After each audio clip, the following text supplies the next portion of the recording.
Hey, what's up? In today's video, I'll be showing you how to install Flix Vision on your Firestick or Android TV. Let's get started. First, you'll need to enable apps from unknown sources in your device settings. This allows you to install apps that aren't on the official App Store. If you haven't already, install the Downloader app. This is the tool we'll use to get the Flix Vision APK. Open the Downloader app and use it to download the Flix Vision APK. Make sure you grab version 3.1.2R or an older working version. You can find it using a link or download code. Once it's downloaded, go ahead and install the app. After that, you can delete the APK file to free up some space.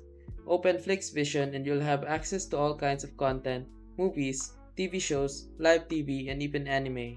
If your Fire Stick flags the app as disabled, try using an older version or a clone of the app that still works, and always use a VPN for safety. That's it, easy right?